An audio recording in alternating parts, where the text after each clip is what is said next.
আসসালামু আলাইকুম বন্ধুরা, কেমন আছেন সবাই? আশা করি ভালো আছেন।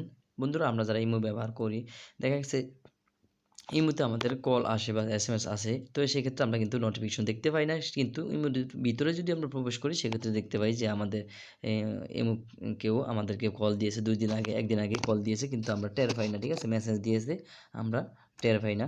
তো সেক্ষেত্রে আমরা কি করব? এই সমস্যাগুলো কিভাবে সমাধান করব? ইজিতে আমি দেখাবো। চলুন শুরু করছি ভিডিওটি। আশা করি আপনি পুরো ভিডিওটি কন্টিনিউ করবেন। না হলে কিন্তু কিছুই বুঝতে পারবেন না। এখানে আমরা প্রথমে কি করব? সেটিংসে চলে যাব এই সমস্যাগুলো সমাধান করার জন্য।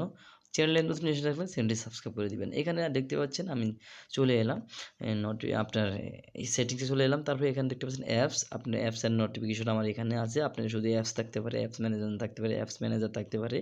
এখানে আমরা অ্যাপসে প্রবেশ করব। অ্যাপসের নোটিফিকেশন আমি ক্লিক করে দিলাম। তারপরে এখানে দেখতে পাচ্ছেন যদি এরকম চলে আসে তাহলে নোটিফিকেশন দেখতে পাচ্ছেন। এই নোটিফিকেশনের উপর আমরা একটা ক্লিক করব।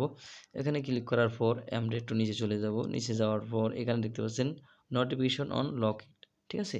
বা লক স্ক্রিন দেখতে পাচ্ছেন, এখানে ক্লিক করবেন।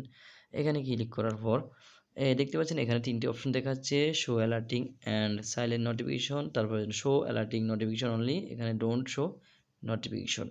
তো ডোন্ট শো নোটিফিকেশন দেখলে আপনার নোটিফিকেশন কিছু নোটিফিকেশন আপনি এখানে দেখাবে না, ঠিক আছে? ডিসপ্লে দেখাবে না। এখানে উপরে দিয়ে রাখলেও আপনার সাইলেন্ট মোডে থাকবে এটা, ঠিক আছে? তো এখানে শো অ্যালার্টিং নোটিফিকেশন অনলি এটাকে উপরে ক্লিক করে দিবেন। এটার উপরে ক্লিক করে দেওয়ার পর আমরা এখান থেকে ব্যাগে চলে যাব। ব্যাগে যাওয়ার পর আমরা যেহেতু আমাদের কলটি দেখাই যায় না, ঠিক আছে? তো সেক্ষেত্রে আমরা কি করব, সিওয়াল এগুলো তো এরকম সব অ্যাপসগুলো নিয়ে আসবো। এরকম আপনার লিস্ট আসতে পারে। তারপরে ইমো, এখান থেকে ইমো খুঁজে বের করবেন। তো না পেলে এখানে দেখতে পাচ্ছেন ইমো, এখানে সার্চ করে দিবেন। সার্চ বারে এই ইমোতে প্রবেশ করলাম। ইমোতে প্রবেশ করার পর তারপরে এখানে দেখতে পাচ্ছেন নোটিফিকেশন। প্রথমে নোটিফিকেশনে ক্লিক করলাম। নোটিফিকেশনে ক্লিক করার পর এখানে যেকোনো একটি নোটিফিকেশন যদি আপনার অফ থাকে সবকটাকে আপনি অন করে দিবেন, ঠিক আছে?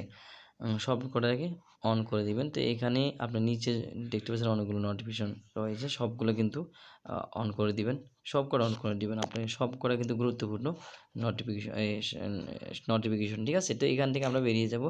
এখান থেকে বেরিয়ে যাওয়ার পর দেখতে পাচ্ছেন পারমিশনে ক্লিক করব। পারমিশনে ক্লিক করলাম ২ নম্বরে। পারমিশনে ক্লিক করার পর এখানে দেখতে পাচ্ছেন আমার সবগুলো কিন্তু পারমিশন দেওয়া আছে। আপনার যদি কোনো ভুলবশত কোনো একটা পারমিশন দেওয়া না থাকে এরকম, তাহলে কিন্তু আপনি সেটাকে পারমিশন দিয়ে নেবেন, ঠিক আছে? সবগুলো কিন্তু কার্যকরী।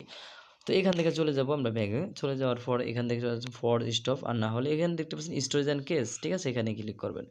স্টোরেজ অ্যান্ড কেস ক্লিক করবেন। এখানে ক্লিয়ার কেস এখানে ক্লিক করে দিবেন। যদি কোনো বাইরেজনিত কিছুর জন্য আপনি সমস্যা হয়ে থাকে তাহলে সেটা কেটে যাবে। এখানে ক্লিয়ার কেস দিয়ে দিলাম, ঠিক আছে?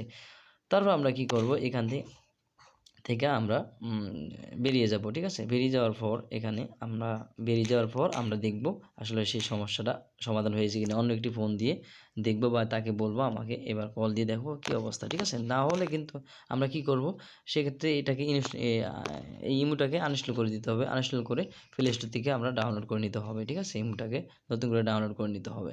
ডাউনলোড করে আমরা নতুন করে লগ ইন করলে কিন্তু আমাদের সেটিংগুলো যদি উল্টাপুল্টা থাকে তাহলে কিন্তু সেটিংগুলো ঠিক হয়ে যাবে, ঠিক আছে? সেক্ষেত্রে আমাদের সেই সমস্যাগুলো আর দেখাবে না, 100% কার্যকর হয়ে যাবে, ঠিক আছে? আপনি আশা করি ভিডিওটি যদি ফলো করেন অবশ্যই আপনি কিন্তু 100% কার্যকরী হবেন, ঠিক আছে? উপকৃত হবেন।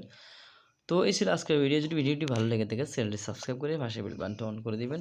ধন্যবাদ সবাইকে।